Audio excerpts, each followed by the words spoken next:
Friends, మనం last వీడియోలో group 2 ప్రిలిమ్స్కి సంబంధించి మనం తెలంగాణ సమాజం, సంస్కృతి, వారసత్వం, కళలు మరియు సాహిత్యం టాపిక్లో పార్ట్ 3 వీడియో చూసాం కదా. మరి ఈరోజు దాని కంటిన్యూషన్ పార్ట్ 4 వీడియో ఉంటుంది. ఓకేనా? మరి మీలో ఎవరైనా ఈ టాపిక్లో పార్ట్ 1 నుండి పార్ట్ 3 వరకు మిస్ అయినట్లయితే వాటి లింక్స్ అన్నీ కూడా నేను డిస్క్రిప్షన్ బాక్స్లో పెట్టాను కాబట్టి ఒకసారి ఓపెన్ చేసి చూడండి. ఓకేనా? మరి ఈరోజు దీని కంటిన్యూషన్ వీడియోలో అంటే పార్ట్ 4 వీడియోలో ఫస్ట్ క్వశ్చన్ చూసినట్టయితే, దేవదాసి వ్యవస్థ మరియు జోగిని వ్యవస్థను నిర్మూలించడానికి మాన్య సంఘమును స్థాపించింది ఎవరు? Answer option 3 Bhagya Reddy Varma.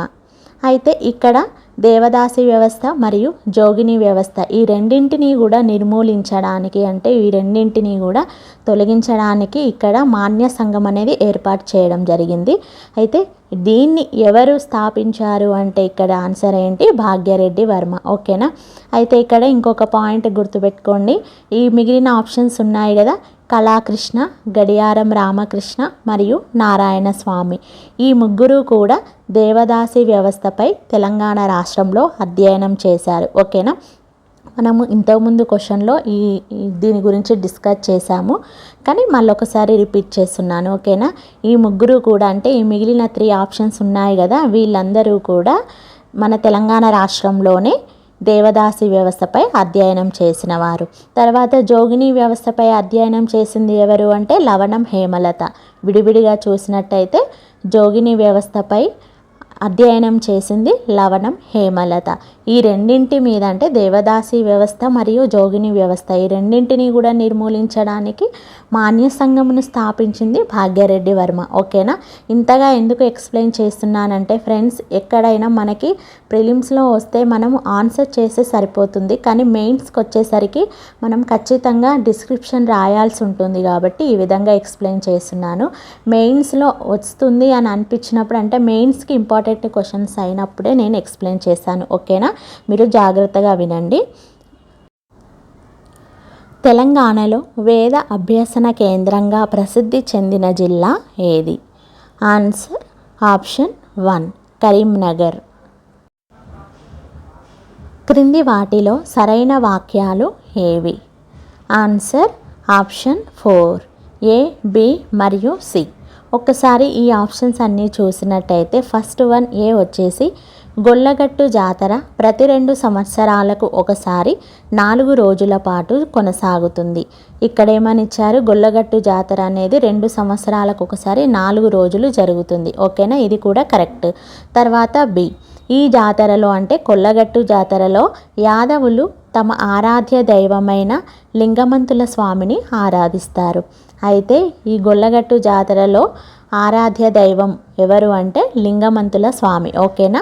ఈ లింగమంతుల స్వామిని పూజించడం జరుగుతుంది.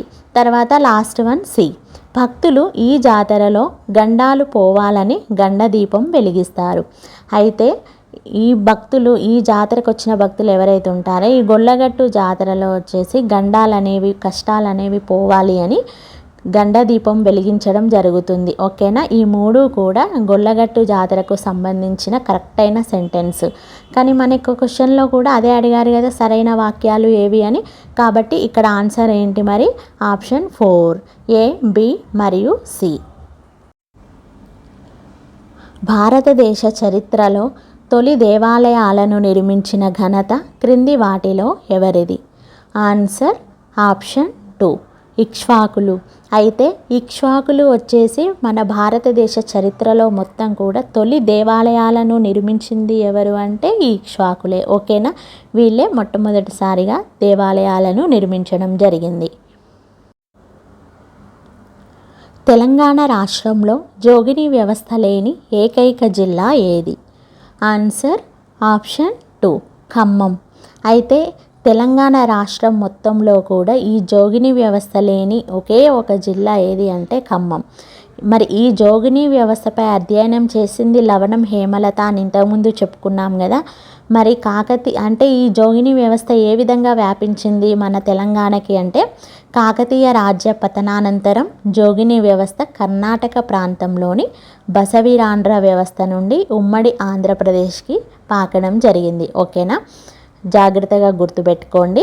కాకతీయ రాజ్య పతనానంతరం అంటే కాకతీయ రాజ్యం ఎప్పుడైతే పతనం అయిపోయిందో అప్పటి నుండి ఈ జోగిని వ్యవస్థ కర్ణాటక ప్రాంతంలోని బసవిరాండ్ర వ్యవస్థ నుండి ఉమ్మడి ఆంధ్రప్రదేశ్కి వ్యాపించడం జరిగింది. ఓకేనా.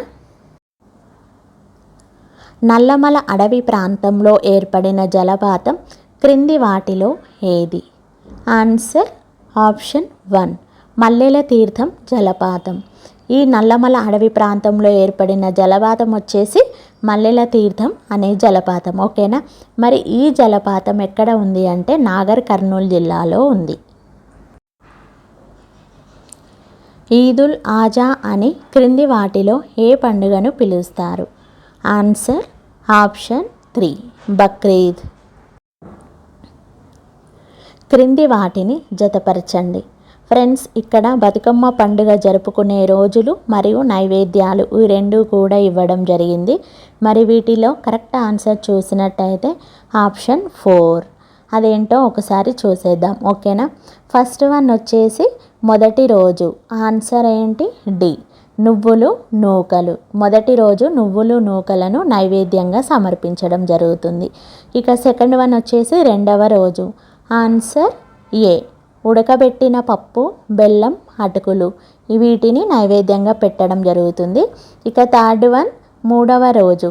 ఆన్సర్ సి, తడి బియ్యం, పాలు, బెల్లం వీటిని నైవేద్యంగా సమర్పిస్తారు. అయితే మూడవ రోజుతో పాటు నాలుగవ రోజు కూడా ఈ తడి బియ్యం, పాలు, బెల్లంని నైవేద్యంగా పెడతారు. ఓకేనా. మూడవ రోజు, నాలుగవ రోజు సేమ్ నైవేద్యం పెట్టడం జరుగుతుంది. ఇక లాస్ట్ వన్ వచ్చేసి 4 ఐదవ రోజు. ఆన్సర్ ఆప్షన్ బి, అట్లు. ఇక్కడ ఐదవ రోజు అట్లను నైవేద్యంగా సమర్పించడం జరుగుతుంది. అయితే ఐదవ రోజుతో పాటు ఆరవ రోజు కూడా సేమ్ నైవేద్యం అట్లు పెడతారు. జాగ్రత్తగా గుర్తుపెట్టుకోండి. ఐదవ రోజు, ఆరవ రోజు ఒకే నైవేద్యం ఉంటుంది. అలాగే మూడవ రోజు, నాలుగవ రోజు కూడా ఒకే నైవేద్యం ఉంటుంది. ఇక మిగిలిన రోజులేవి? 7వ రోజు, 8వ రోజు, 9వ రోజు ఈ 3 రోజుల్లో కూడా నైవేద్యాలు సమర్పించడం జరుగుతుంది. మరి 7వ రోజు వచ్చేసి బియ్యపు పిండిని వేప పండ్ల ఆకారంలో పెడతారు. ఇక 8వ రోజు వెన్న, నువ్వులు, బెల్లం.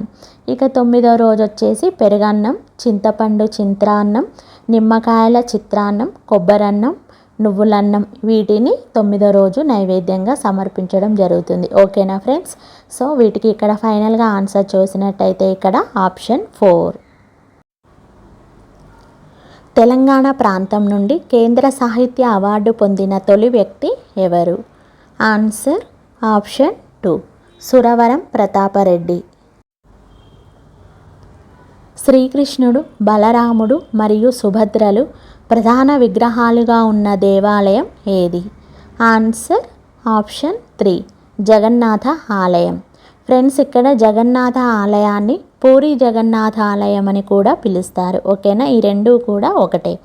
మరి ఈ ఆలయం అంటే ఈ జగన్నాథ ఆలయం వచ్చేసి భారతదేశంలోని ఒడిశా రాష్ట్రంలో బంగాళాఖాతం తీరంలో ఉన్న పూరి అనే పట్టణంలో గల ప్రాచీనమైన దేవాలయం. ఓకేనా. ఈ గుడి ఎక్కడ ఉంది అంటే భారతదేశంలోని ఒడిశా రాష్ట్రంలో బంగాళాఖాతం తీరంలో ఉన్న పూరి అనే పట్టణంలో ఉంది. ఈ గుడి వచ్చేసి ప్రాచీనమైన ఒక దేవాలయం.